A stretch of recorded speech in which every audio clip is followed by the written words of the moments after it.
bonjour.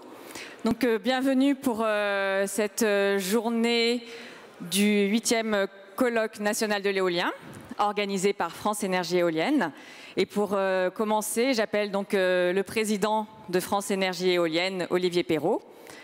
Je vous rappelle que France Énergie Éolienne, c'est aujourd'hui 326 membres et plus de 90% des éoliennes installées en France.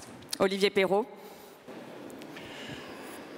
Bonjour à tous, mesdames et messieurs les élus, messieurs les présidents et directeurs généraux, mesdames et messieurs, chers amis. Je suis très heureux de vous accueillir aujourd'hui au nom de France Énergie Éolienne pour l'événement majeur de l'éolien en France, le 8e colloque national éolien. Je suis ravi de voir que nous sommes plus nombreux encore cette année, 1500 participants sont inscrits. Un démarrage réussi hier après-midi autour de 3 ateliers spécialisés sur la sécurité, les ressources humaines, la gestion d'actifs. Une soirée inaugurale particulièrement riche grâce à la présence et au témoignage de Jean-François Clairvoy, spationaute, parrain de notre colloque. Il nous a donné une vision, grand angle de la planète et de ses enjeux, et il nous donne une vision particulièrement motivante pour nous, professionnels de l'éolien. C'est une très grande fierté de vous voir rassemblés tous ici. Pour parler de ce colloque, j'aimerais utiliser un gros mot. Ce gros mot, c'est le mot de progrès. Des philosophes à la mode nous expliquent que le progrès est un concept dépassé. Je crois pouvoir dire que pour nous, professionnels de l'éolien, la transition énergétique est un progrès. Je dirais même la transition énergétique est un progrès en marche. Des forces puissantes sont en mouvement, sont en œuvre qui tirent la transition énergétique et l'éolien en particulier. Quelles sont ces forces? La force du sens, tout d'abord. Le dérèglement climatique, l'épuisement des ressources naturelles, la dégradation de l'environnement sont des réalités palpables. L'actualité nous le rappelle quasi quotidiennement. Cette réalité suscite une prise de conscience des citoyens, des collectivités, des entreprises. Elle suscite une demande pour un développement respectueux de l'environnement, respectueux de la planète, respectueux du climat. Cette question du pourquoi est essentielle. Elle a été magnifiquement illustrée hier par Jean-François Clairvoy. La force des solutions ensuite. L'éolien est une solution en soi, avec un développement technique qui permet une compétitivité accrue pour le terrestre comme pour l'offshore.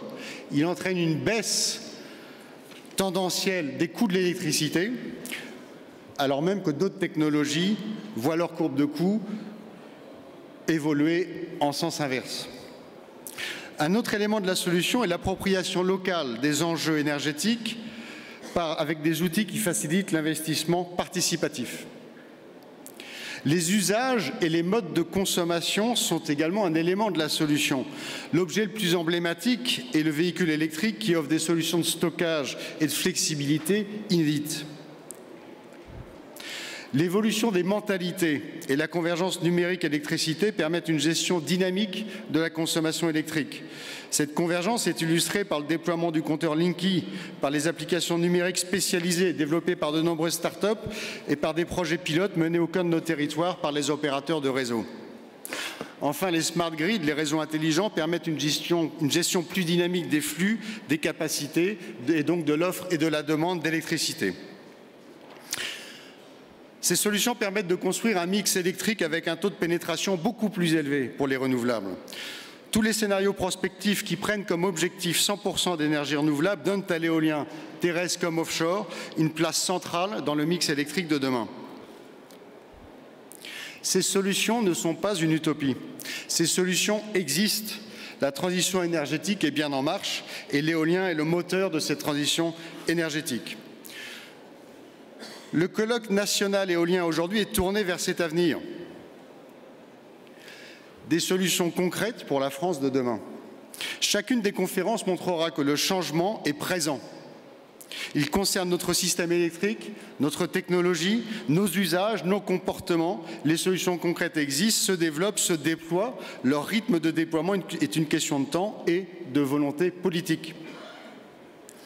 Les professionnels de l'éolien réalisent ce déploiement en étroite coopération avec nos grands partenaires du système électrique, de la régulation du marché de l'électricité, des collectivités, des services et agences de l'État, des associations et ONG.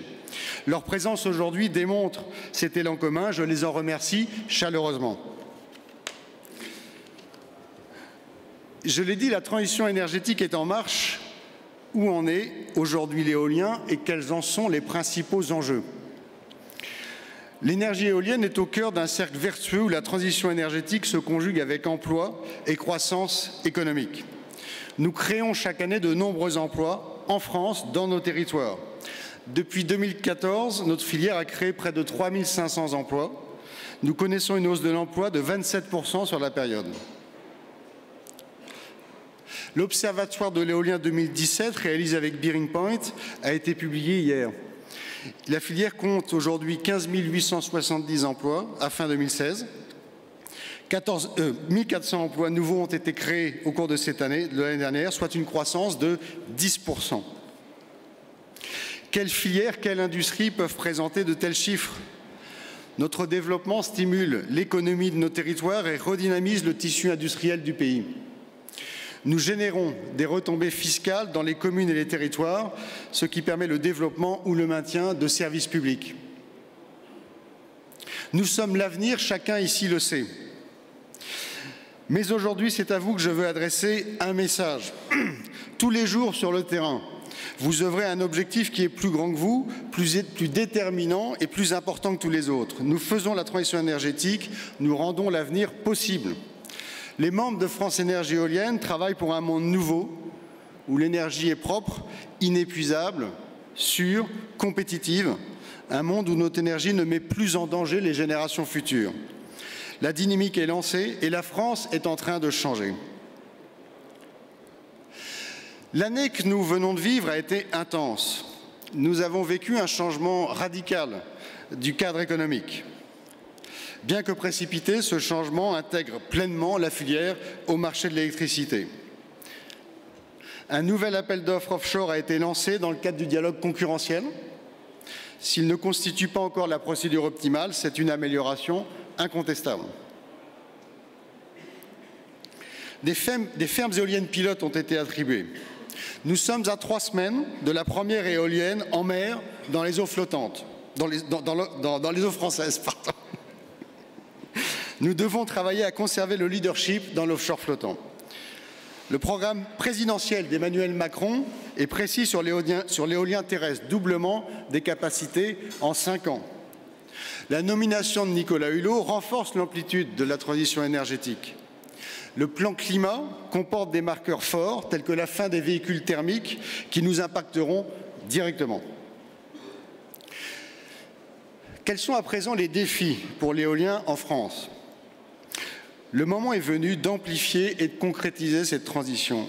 Des mesures doivent être prises et des actions concrètes mises en place rapidement pour simplifier le cadre de développement et accompagner une filière mature, efficace, fiable et qui a à cœur de se développer dans la concertation. La France doit tenir son rôle de leader dans la lutte contre le changement climatique et dans la transition énergétique, et c'est dans cet engagement que France Éolienne inscrit son action. Nous avons besoin de lever les freins qui pèsent encore sur le développement de notre énergie et sur la transition énergétique. Nous devons accélérer le rythme d'installation et réduire les temps de développement. Le temps presse, le réchauffement climatique ne nous attend pas. Il faut jouer sur plusieurs leviers. La simplification et l'accélération des procédures administratives, l'amélioration de la gestion des recours, la poursuite de l'augmentation des capacités de raccordement et l'introduction rapide des dernières technologies de machines plus performantes et plus efficaces. Cette politique permettra d'augmenter les volumes de production éolien et en même temps de faire baisser les prix de l'électricité. L'accélération de la trajectoire démultipliera les créations d'emplois dans notre filière et les retombées économiques pour les territoires. Une volonté politique forte et une visibilité accrue sont les clés de l'investissement et des créations d'emplois. Pour réaliser les objectifs que la France s'est fixés, elle doit avoir une volonté politique claire et assumée de développement de l'éolien. L'adhésion des Français à cette politique est forte. 77% y sont favorables. Combien de politiques publiques peuvent se targuer d'un tel niveau d'adhésion? Notre filière a une responsabilité pour conforter localement cette adhésion. Elle doit être exemplaire sur le terrain. La pédagogie, la concertation et l'investissement participatif sont les clés du succès. Ces défis devront être relevés aussi dans un contexte européen. Nous sommes attentifs aux propositions en ce sens de la Commission européenne. Giles Dickson, que je salue, va partager avec nous les perspectives européennes en matière de système électrique, de marché de l'électricité, ainsi que les ambitions de Win Europe dans ce cadre. Nous sommes tous unis par un objectif commun, réussir la transition énergétique pour les Français et pour la France. Femmes et hommes de la filière éolienne, nous pouvons être fiers de faire la transition énergétique, de développer les projets, les technologies, les solutions qui répondent aux défis de notre temps, aux attentes des Français et aux ambitions de la France. Je vous souhaite à tous de passer une journée stimulante et enrichissante, tournée vers notre avenir et les solutions que nous apportons.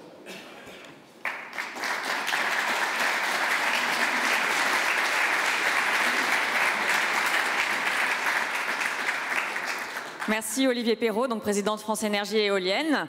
Et j'appelle maintenant Giles Dickson, donc directeur général de Wind Europe. Donc Wind Europe, c'est l'association qui représente maintenant, enfin qui est la voix européenne de l'éolien, qui compte plus de 450 membres de toute la chaîne de valeur, depuis le fabricant jusqu'au bureau d'études, en passant par les fabricants de composants, etc.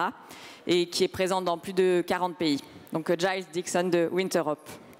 Merci beaucoup et bonjour mesdames, messieurs.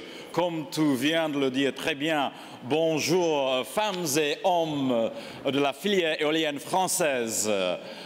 C'est un grand honneur d'être avec vous ce matin. Vous êtes très doués. Chaque année que je viens ici, vous organisez non seulement le vent bien sûr, mais toujours le soleil.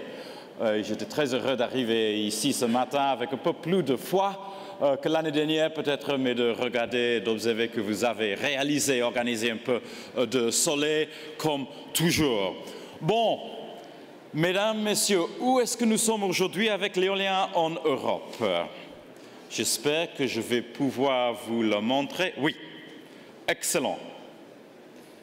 Bon, est-ce que ça marche? Est-ce que ça marche? J'espère que oui. J'avais quelques jolies images pour partager avec vous. J'espère que ça va marcher. Non, ça ne marche pas. Je pousse fort. Ça ne marche non plus.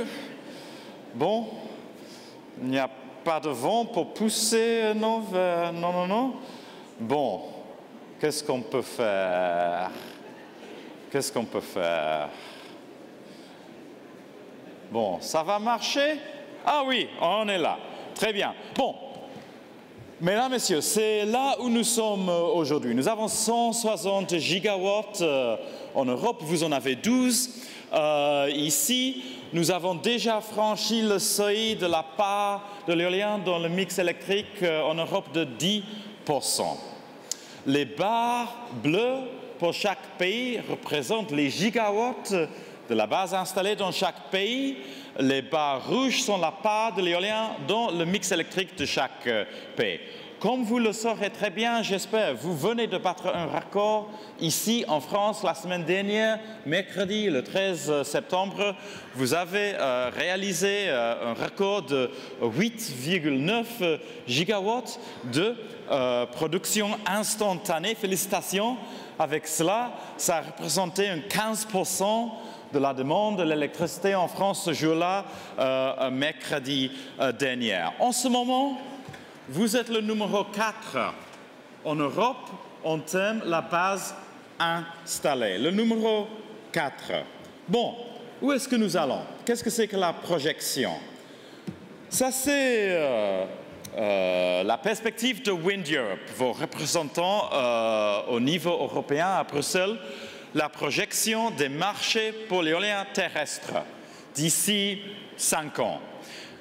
Vert est positive, rouge est négative, et jaune, nous ne savons pas exactement. Bon, vous êtes l'un des pays positifs pour le terrestre. Vous allez observer, mesdames, messieurs, que nous avons déjà divisé le Royaume-Uni en deux. La perspective pour l'Écosse est un peu plus positive qu'en Angleterre. Bon, qu'est-ce que c'est? La même chose pour le offshore. Là aussi, vous êtes vert. Et vous aurez observé que la France est l'un des seulement 4 pays en Europe qui est positif pour le terrestre et pour le offshore. Les autres sont l'Allemagne, le Pays-Bas et le Danemark. Bon, concrètement, d'ici 2030, où est-ce que nous allons? Ici, du côté gauche, c'est la base installée en Allemagne. Le bleu foncé, c'est onshore, le bleu clair, c'est offshore. À côté, vous avez la base installée en France. Comme vous le savez très bien, beaucoup inférieure à l'Allemagne. Mais où est-ce que vous serez? Où est-ce que nous allons d'ici 2030? La semaine prochaine, nous allons publier chez Wind Europe nos scénarios. Nous le faisons tous les 2 ans, nos scénarios pour l'année 2030. Ça sera mardi prochain. Je ne peux pas en ce moment, je suis désolé, mesdames, messieurs, je ne peux pas en ce moment partager avec vous les chiffres, ni pour l'Europe, ni pour la France. Mais je peux vous indiquer quelques petites choses. En ce moment, vous êtes numéro 4 en base installée. Nous estimons, chez Wind Europe, que dans l'année 2030, grâce aux politiques de votre nouvel gouvernement, grâce à beaucoup d'autres choses, vous devriez dépasser le Royaume-Uni, vous devriez dépasser l'Espagne aussi, en base installée. Nous estimons que si tout va bien, vous serez en base installée en Europe en 2030 le numéro 2. Ça sera l'une des grandes nouvelles de nos scénarios ici que nous allons publier mardi prochain. Nous estimons aussi que la part de l'éolien dans le mix électrique ici en France dépassera pour l'année 2030 le 25%.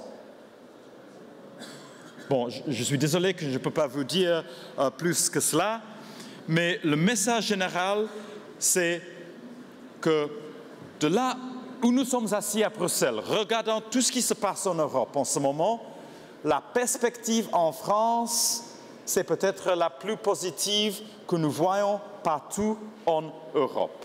Bien sûr, le marché allemand restera le plus important, le plus grand. Bien sûr, les choses ne sont pas mal en Allemagne en ce moment. C'est le seul gouvernement qui a déjà établi dans les règlements qui sont déjà passés pour le Parlement les volumes pour le terrestre et pour le offshore chaque année d'ici 2030. Ça, c'est positif. Mais comme vous le savez, ils ont eu des problèmes avec l'auction pour le onshore cette année. Ils voulaient incentiviser les projets communautaires, mais ils l'ont fait trop. Et nous ne savons pas exactement quand ces projets, disons, communautaires seront installés en Allemagne. En ce moment, ils ont des problèmes que le nouveau gouvernement va devoir régler. Les autres pays, l'Espagne, bon, quel pays intéressant. Pendant 4 ans, ils n'ont fait absolument rien sur l'éolien. Et tout d'un coup, cette année, 8 gigawatts d'auction de renouvelables, dont nous, l'éolien, ont gagné plus de la moitié, 4,2 gigawatts. Magnifique. Mais nous ne savons pas en ce moment si nous aurons la capacité, si l'Espagne aura la capacité logistique de réaliser l'installation de plus de 4 gigawatts d'ici 2 ans. Et nous ne savons non plus quand le gouvernement espagnol va organiser le prochain auction. Il n'existe pas la certitude, la certainté dans le marché espagnol. Le Royaume-Uni, oui, très bien pour le offshore, nous l'avons vu la semaine dernière avec les derniers résultats d'auction dont Engie a gagné une partie. Mais comme vous le savez très bien, sur le terrestre, le marché anglais-gallois est mort. En ce moment, plus d'expansion là. Donc la France nous paraît le pays le plus positif d'Europe en ce moment. Je voudrais entrer dans quelques petits détails. Le flottant.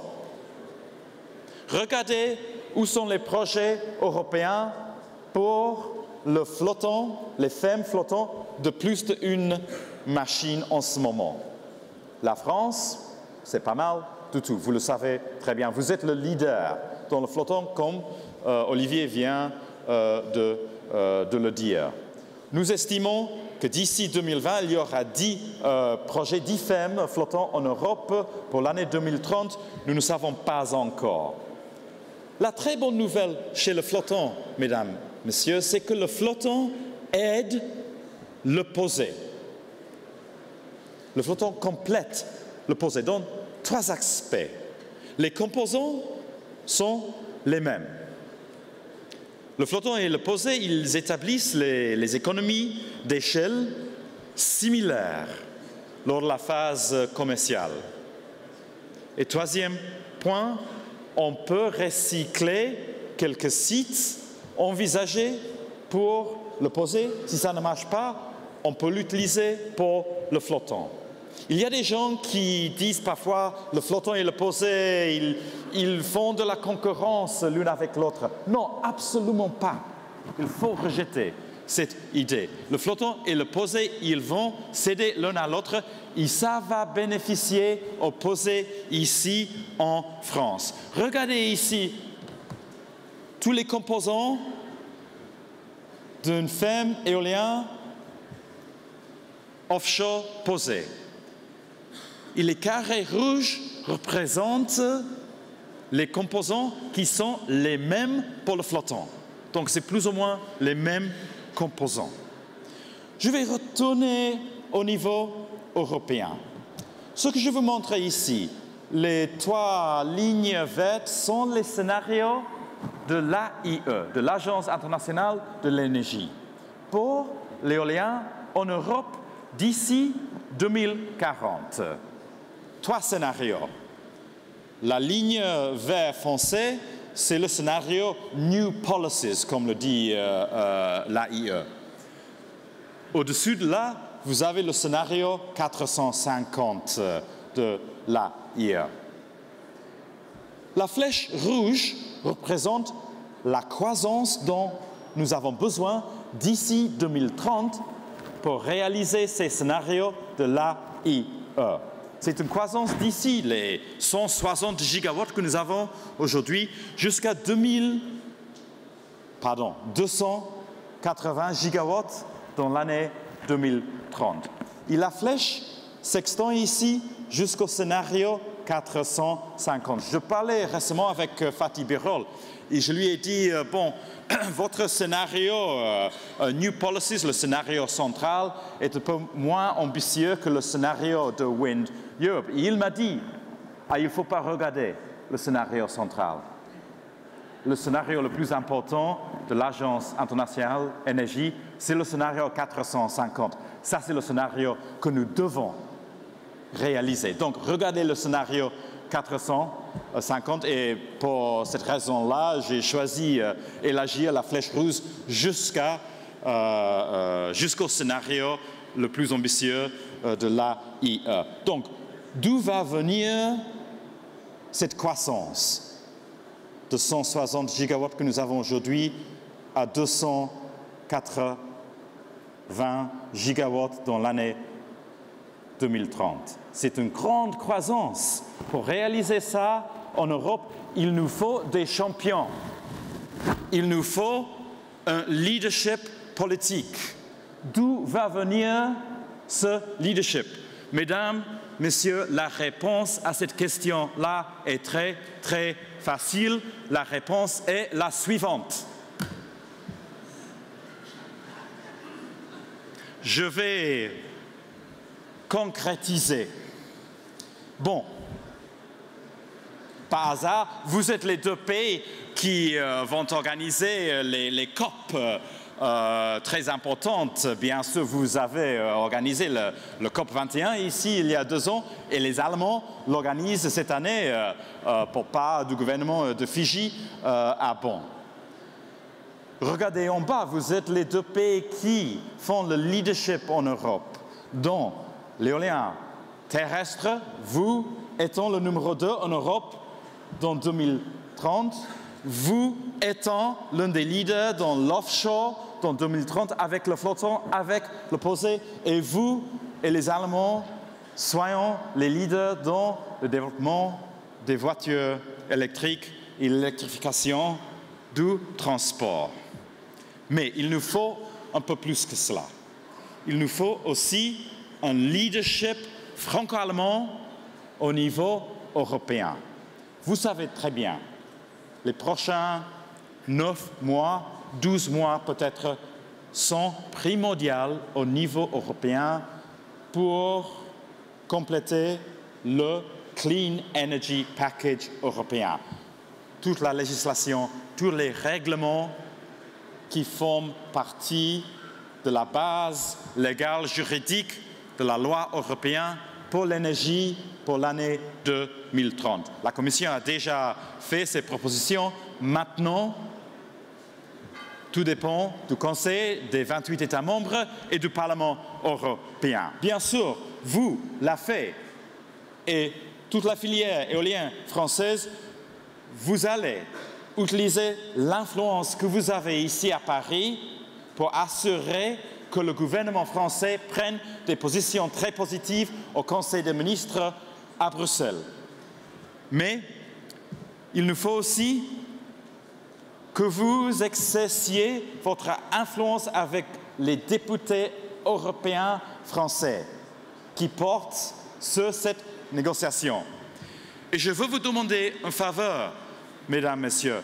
Je veux vous demander que vous nous aidions en vous engageant avec ces 5 eurodéputés français qui sont clés dans les négociations sur le Clean Energy Package. Tout d'abord, Michèle Rivasi, elle est la co-rapportrice sur le règlement de la gouvernance pour l'énergie. Deuxièmement, Pervenche Berès du groupe socialiste, très important dans le comité d'industrie, énergie. Et après, 3 députés du groupe conservateur, EPP, dans le Parlement européen. Ce groupe sera le groupe clé pour nous. Nous ne pourrons pas réaliser un résultat positif du Clean Energy Package sans le soutien du groupe conservateur centre-droit au Parlement européen. Il y a 3 députés français qui jouent un rôle clé dans ce comité. Donc Françoise Grossetête, très bien connue, aussi Michel Dantin et Nadine Morano. Je veux vous demander la faveur, Mesdames, Messieurs, que vous vous engagiez avec ces 5 eurodéputés. De part de Wind Europe, nous sommes prêts à vous aider à faciliter des réunions avec eux, si ça peut vous aider. Mais je crois que vous avez la possibilité d'accès et d'influence avec ces 5 députés. Si je peux retourner, il y a 5 priorités que nous avons pour le Clean Energy Package qui seront très importants pour nous, le secteur éolien. Je ne vais pas maintenant décrire ces 5 priorités. Tous sont inscrits sur le site de web de Wind Europe et vous pouvez vous bien informer là, ou vous pouvez vous mettre en contact direct avec nous ou même avec Pauline Mathieu chez Lafay. Ils ont tous les détails, quelles sont les priorités, quels boutons nous devons pousser avec les eurodéputés, avec les gouvernements du Conseil pour réaliser nos objectifs dans le Clean Energy Package. En même temps, après avoir vous demandé une faveur, Mesdames, Messieurs, je vais vous offrir une faveur que nous voulons vous offrir à vous, ou nous pouvons peut-être vous aider. Tout le monde reconnaît que vous avez un défi ici en France avec la planification des fermes éoliennes, surtout dans l'aspect aviation civile et militaire. C'est très bien connu que vous avez beaucoup de gigawatts de bons projets bloqués par les obstacles du radar militaire, autres obstacles liés avec l'aviation. Nous venons d'établir à Wind Europe une plateforme pour les ministères de défense de l'Europe et pour les forces de l'air de l'Europe.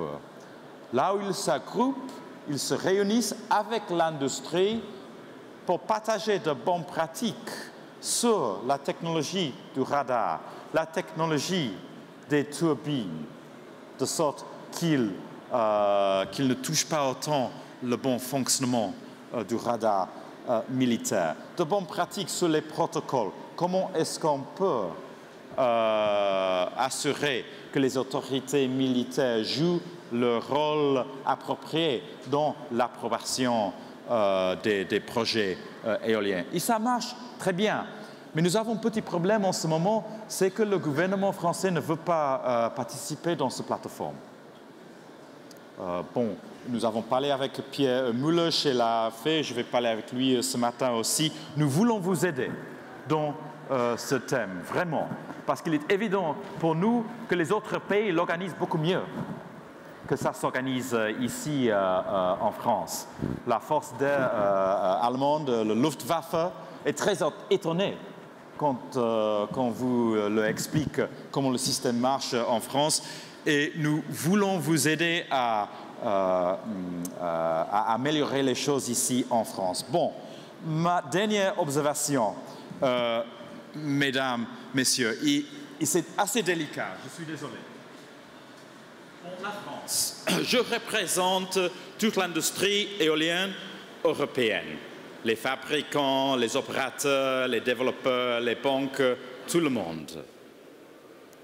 Il y a beaucoup de membres de Wind Europe qui me disent assez souvent, parmi les opérateurs, les développeurs, le marché français, bon, c'est pas mal. Il est bien possible que le marché français sera excellent dans les prochains 10 ans. Mais si vous n'êtes pas français, ça ne marche pas. Je suis désolé à vous le dire comme ça, mais ça, c'est la réalité. Ils regardent la France comme une île dans le marché européen. Bon, la réalité, c'est différent parce que tous les fabricants sont là. Vous êtes tous ici. Et il faut, d'une forme ou autre, franchir ces barrières qui existent. Et je vous demande à tous de nous aider à expliquer à tout le monde dans l'industrie que la France, ce n'est pas un marché fermé uniquement aux Français, que c'est un marché ouvert pour toute l'industrie, pour tous les développeurs et pour tous les opérateurs européens. Mesdames, Messieurs, je vous remercie beaucoup. Nous nous réunissons, Wind Europe, notre événement annuel, c'est à Amsterdam à la fin de novembre. J'espère que vous pourrez y participer. Et merci beaucoup, surtout pour avoir écouté mon accent épouvantable. Merci beaucoup.